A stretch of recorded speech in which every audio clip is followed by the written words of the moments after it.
Hello students, मैं आपका physics गुरु नितिन भटनागर अपने फिजिक्स सेशन में आपका स्वागत करता हूं। अभी तक हमने पिछले अपने सेशंस में बहुत सारी चीज़ें सीखी हैं, इंटरेस्टेड तरीके से सीखी हैं। उम्मीद है आप लोग उसका एंजॉय कर रहे होंगे। आज हम एक नया टॉपिक स्टार्ट करने जा रहे हैं, सरल परिपथ, सिंपल सर्किट्स। जो अभी तक हमने पढ़ा, धाराएं किस प्रकार बहती हैं, क्या सारी चीजें हमने अभी तक पढ़ी, उनके अब हम एप्लीकेशंस देखेंगे, परिपथ में किस प्रकार होते हैं। तो आइए स्टूडेंट स्टार्ट करते हैं अपना आज का टॉपिक, सरल परिपथ। सबसे पहले हम इसमें लेंगे सेल किसे कहते हैं, वैद्युत सेल किसे कहते हैं।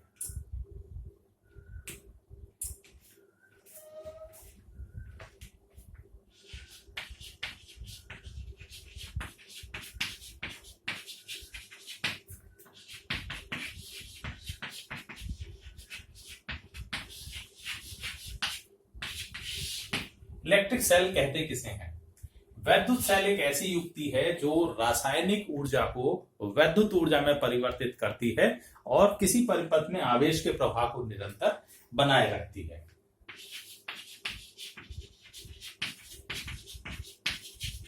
तो वैद्युत सेल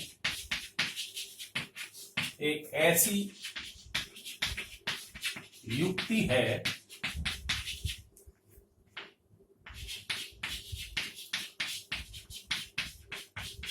जो रासायनिक ऊर्जा को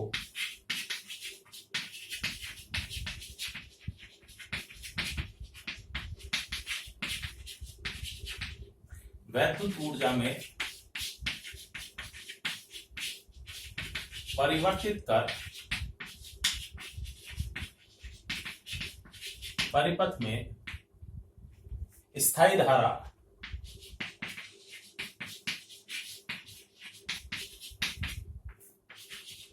के प्रवाह को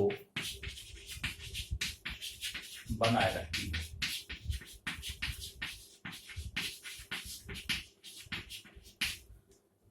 it purely changes chemical energy into electrical energy. जो सेल के अंदर केमिकल एनर्जी है उसको इलेक्ट्रिकल एनर्जी में कन्वर्ट करता है। और जो ये सेल हैं ये दो प्रकार के होते हैं, प्राथमिक सेल,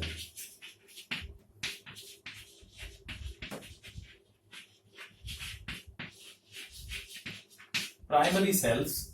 ये वो सेल हैं जिनके अंदर रासायनिक ऊर्जा वैद्युत ऊर्जा में नॉन रिवर्सेबल अनुत्क्रमणीय क्रियाओं द्वारा परिवर्तित होती है, इसीलिए इन सेलों को चार्ज नहीं किया जा सकता। जो भी हमारा इलेक्ट्रोलाइट वैद्युत अपघटन सेल का लिया गया है उसमें जितनी भी ऊर्जा है, रासायनिक ऊर्जा है, वो जब एक बार एग्जॉस्ट प्रयुक्त कर ली जाती है तो उसको चार्ज नहीं किया जा सकता और हमें इलेक्ट्रोलाइट वैद्युत अपघटन परिवर्तित करना पड़ता है। तो प्राथमिक सेल के अंदर जो भी क्रियाएं होती हैं वो अनुत्क्रमणीय है।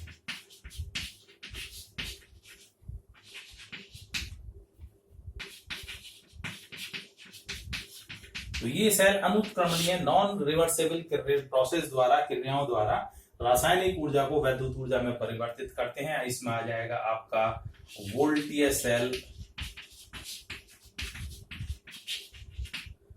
डेनियल सेल, शुष्क सेल, लेक्लांचे सेल आदि, वो सारे के सारे इस कैटेगरी में आ जाते हैं। दूसरे तरह के सेल होते हैं द्वितीयक सेल।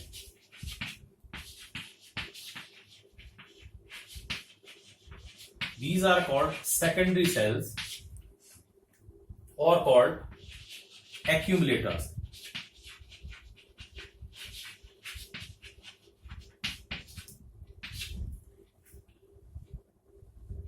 इन सेलों के अंदर रासायनिक ऊर्जा वैद्युत ऊर्जा में रिवर्सेबल यानी उत्क्रमणीय क्रियाओं द्वारा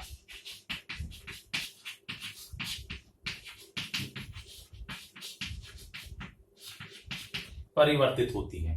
और ये मुख्यतः दो प्रकार के हैं। पहला लिया जाता है लेड एसिड सेल, जो सामान्य रूप से हम घर पर इस्तेमाल करते हैं, battery, that is secondary cell.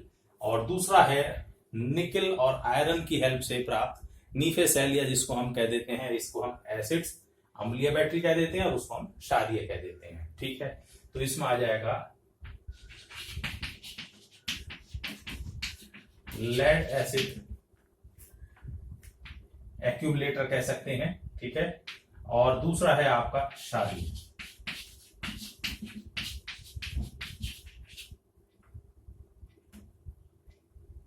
या इसको हम कह सकते हैं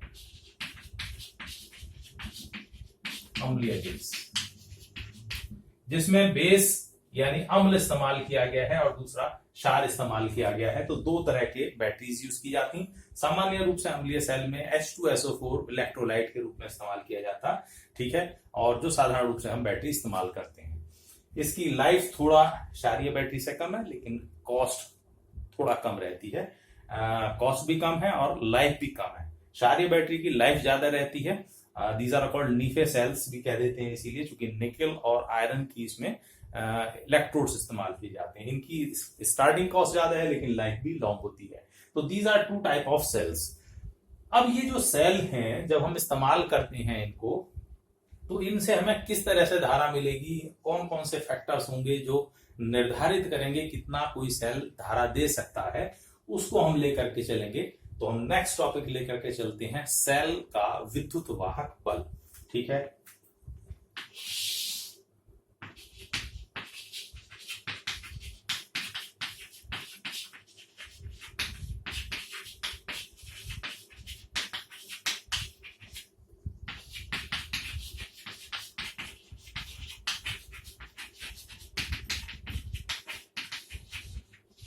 electromotive force of a cell, और इन शॉर्ट इसको हम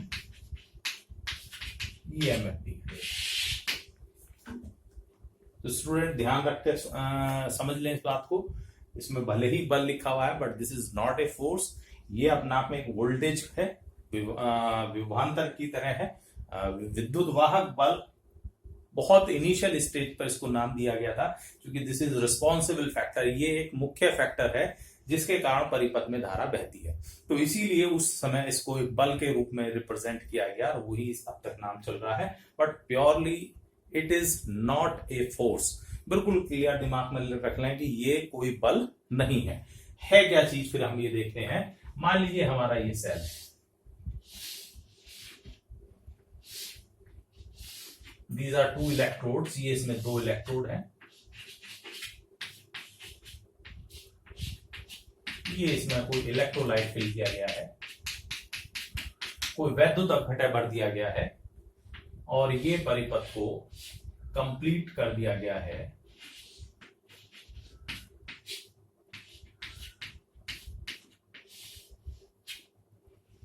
इसका रेजिस्टेंस है कैपिटल R। ये इलेक्ट्रोड्स लिए गए हैं और ये वैद्युत अपघटय है। तो अगर हम एकांक आवेश को सेल सहित पूरे परिपथ में यहां से लाएं और उसी जगह तक जहां से लेकर के चले, तो अगर एकांक आवेश को सेल सहित पूरे परिपथ में एक बार प्रवाहित करने में जो सेल द्वारा ऊर्जा व्यय की जा रही है, वो कहलाता है सेल का विद्युत वाहक बल, इलेक्ट्रोमोटिव फोर्स और simply EMF of a cell. तो एकांक आवेश को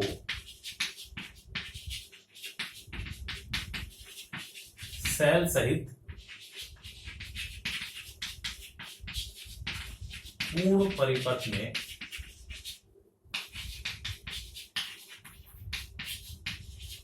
एक बार प्रवाहित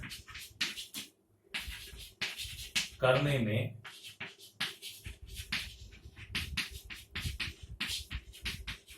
सेल द्वारा व्यय ऊर्जा सेल का विद्युत वाहक बल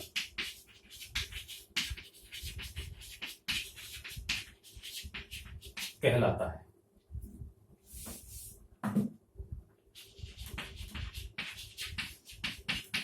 इसे कैपिटल E से प्रदर्शित करते हैं।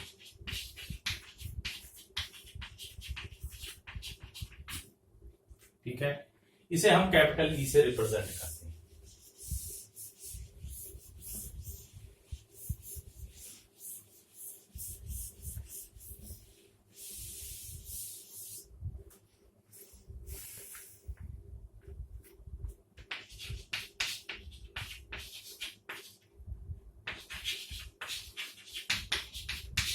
तो यदि Q कूलाम आवेश को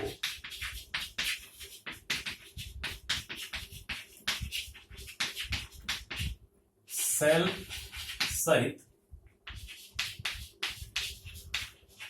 परिपथ में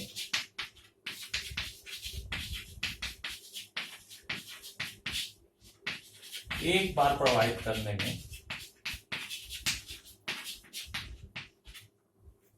सेल द्वारा व्यय ऊर्जा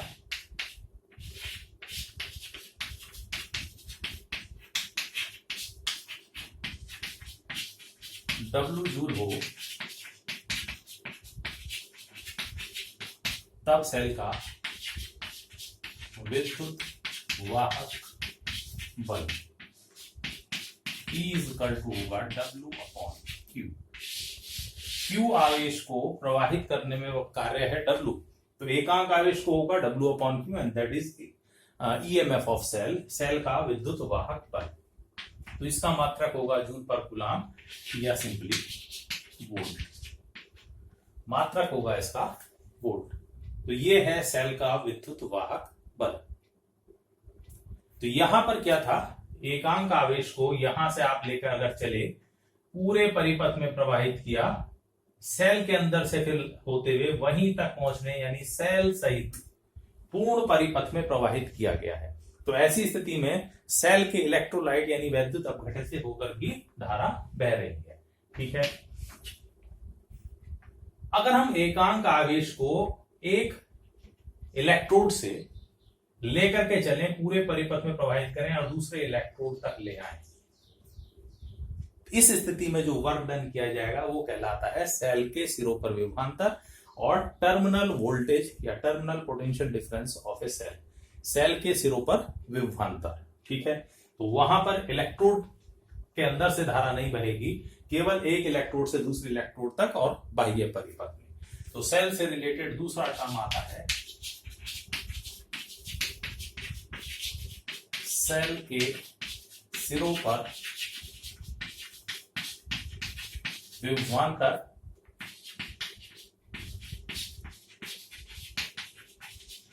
या टर्मिनल विभवांतर कह देते हैं इसको।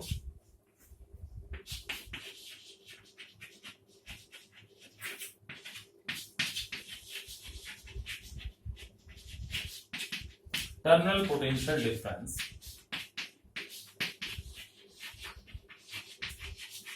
Of a cell. तो परिभाषा उसी तरीके से है, मिलती जुलती।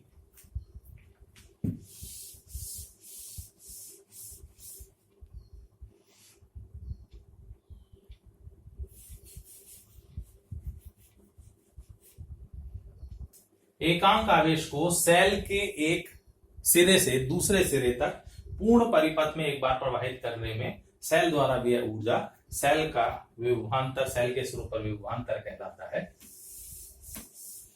तो एकांक आवेश को सेल के, दोबारा ही ले लेते हैं डेफिनेशन,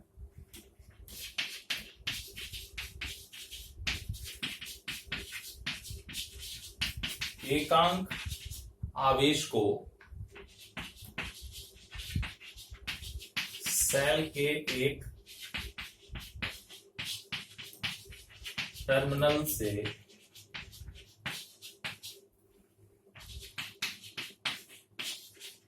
दूसरे टर्मिनल तक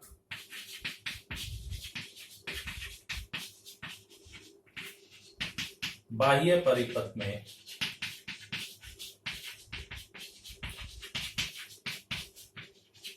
एक बार प्रवाहित करने में सेल द्वारा व्यय ऊर्जा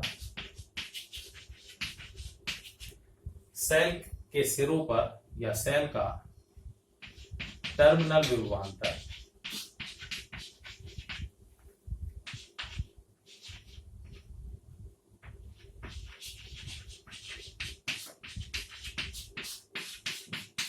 कहलाता है। इसे हम V से रिप्रेजेंट करते हैं।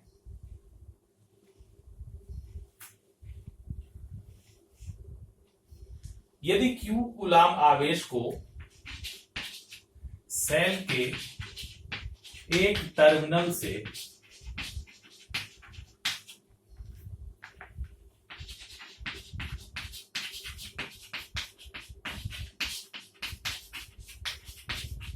दूसरे टर्मिनल तक परिपथ में एक बार प्रवाहित करने में सेल द्वारा व्यय ऊर्जा W हो, तब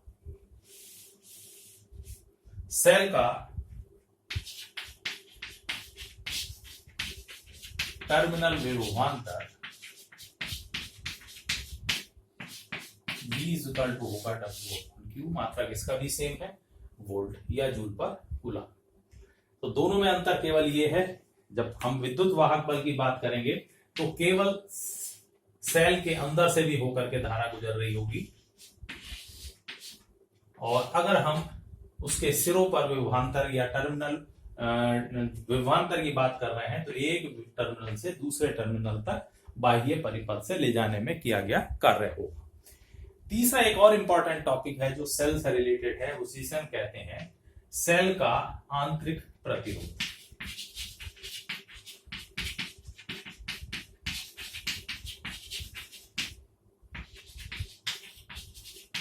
सेल का आंतरिक प्रतिरोध, internal resistance of a cell. Cell का आंतरिक प्रतिरोध,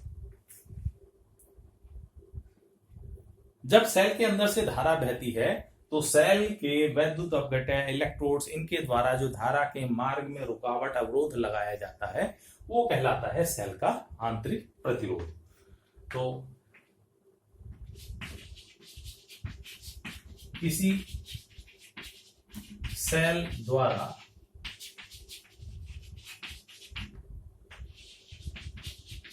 वैद्युत धारा के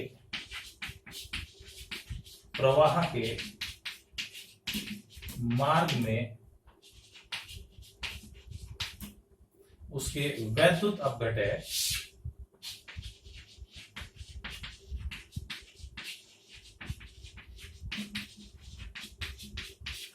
द्वारा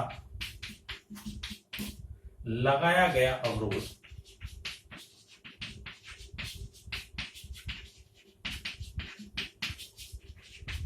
सेल का आंतरिक प्रतिरोध कहलाता है।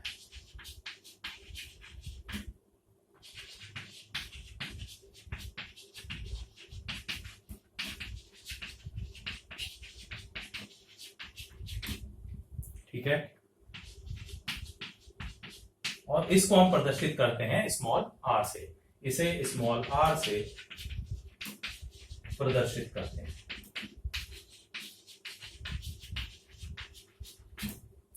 तो this is internal resistance of a cell.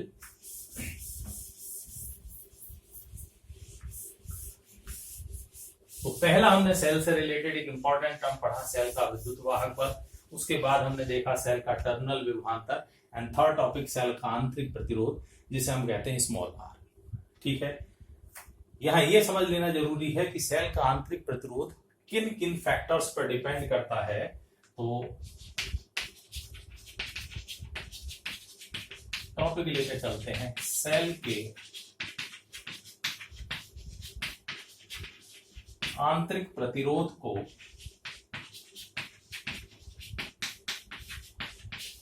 प्रभावित करने वाले कारक।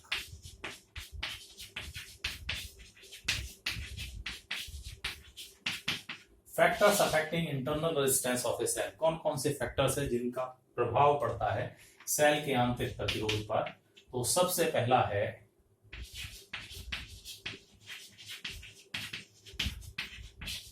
वैद्युत अपघटय की सांद्रता।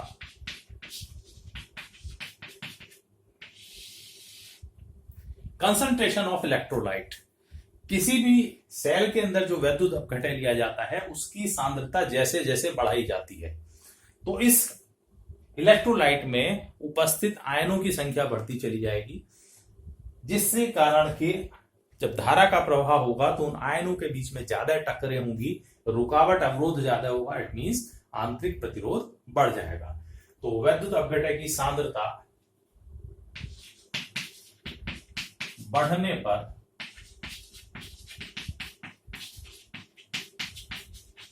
आंतरिक प्रतिरोध बढ़ जाता है।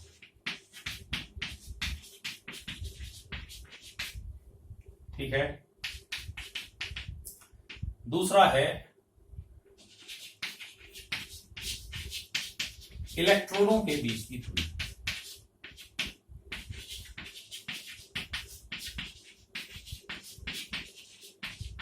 दूसरा फैक्टर है इलेक्ट्रोडों के बीच की दूरी। मान लीजिए पहले इलेक्ट्रोड्स पास पास हैं, तो उनके बीच में जितना भी इलेक्ट्रोलाइट होगा, केवल उनको पार करने में जितनी टक्करें आयनों की होंगी वही अवरोध लगाया जा रहा होगा धारा के प्रवाह के मार्ग में। अब हमने दूरी को यहां से बढ़ा दिया, दोनों इलेक्ट्रोड दूर दूर कर दिए, तो बीच में इलेक्ट्रोलाइट वैद्युत अपघटन ज्यादा आ गया, आयनों की संख्या ज्यादा हो गई, धारा प्रवाह के लिए ज्यादा टक्करें होंगी उन आयनों से, इट मींस आंतरिक प्रतिरोध बढ़ जाएगा। तो इलेक्ट्रोडों के बीच की दूरी बढ़ने पर आंतरिक प्रतिरोध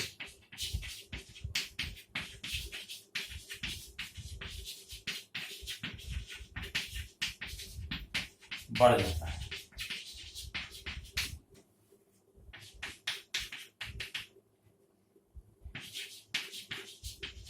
थर्ड फैक्टर है वैद्युत अपघटन में डूबे इलेक्ट्रोडों का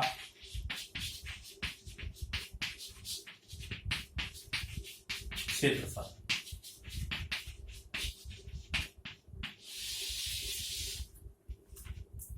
वैद्युत अपघटन में कितना इलेक्ट्रोड का हिस्सा डूबा हुआ है उसके ऊपर क्या प्रभाव पड़ता है, ये हम देख करके चले। इसको हम एक एग्जाम्पल के हेल्प से एक्सप्लेन करें।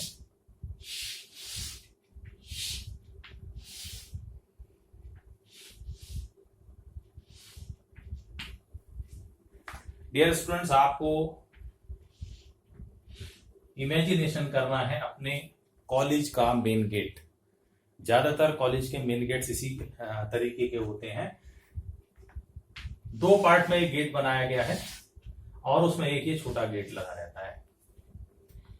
सारे स्टूडेंट्स की छुट्टी हो रही है, तो ध्यान करिए अपने छुट्टी के समय को। तेजी से स्टूडेंट्स, बहुत तेजी से स्टूडेंट्स सारे बाहर निकलते हैं।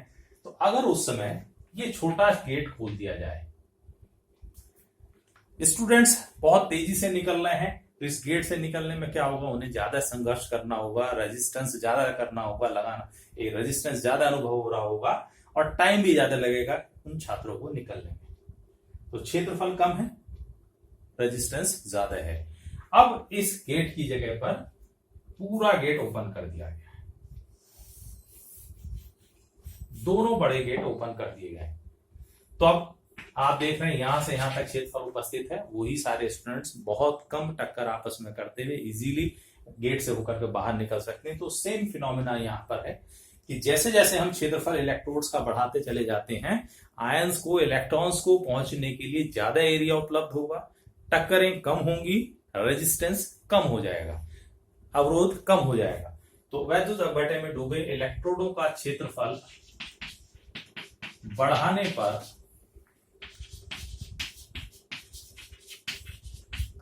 सेल का आंतरिक प्रतिरोध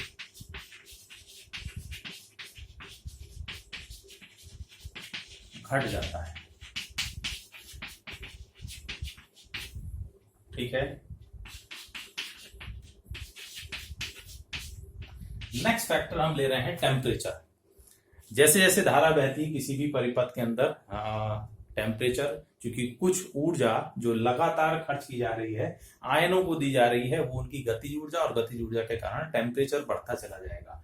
तो जैसे जैसे वैद्युत अपघटन का ताप बढ़ना शुरू होगा, उसकी श्यानता घटती चली जाती है, जिसके कारण वो सरलता से, यानी रेजिस्टेंस जो लगाया जा रहा था वो घटता चला जाता है। तो ताप बढ़ने पर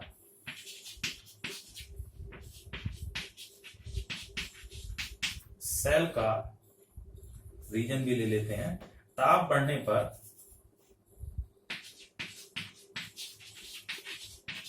सेल के वैद्युत अपघटय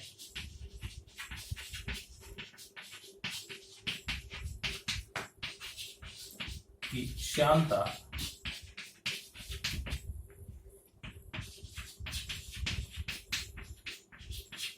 घट जाने के कारण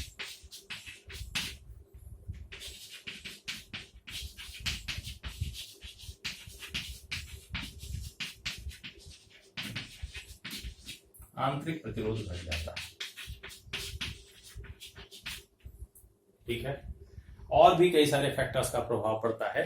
जो भी वैद्युत अपघटय लिया है उसकी प्रकृति का, जो इलेक्ट्रोड लिए हैं उसके पदार्थों की प्रकृति का, और कितने समय तक हम उपयोग कर रहे हैं। जैसे जैसे लंबा समय होता चला जाता है तो वैसे वैसे जो सेल का आंतरिक प्रतिरोध बढ़ता चला जाता है। तो ये कुछ फैक्टर्स में हमने लिए हैं मेन, जिसके ऊपर डिपेंड करता है सेल का आंतरिक प्रतिरोध। अब नेक्स्ट चैप्टर में, नेक्स्ट अपने सेशन में इन तीनों फैक्टर्स में क्या रिलेशन है, आगे क्या टॉपिक्स होंगे वो डिस्कस करेंगे। तब तक के लिए थैंक्स स्टूडेंट्स, ढंग से देखिएगा, इन चीजों को समझिएगा, और हम नेक्स्ट टॉपिक में मिलते हैं जल्दी अगले वीडियो में। Thank you.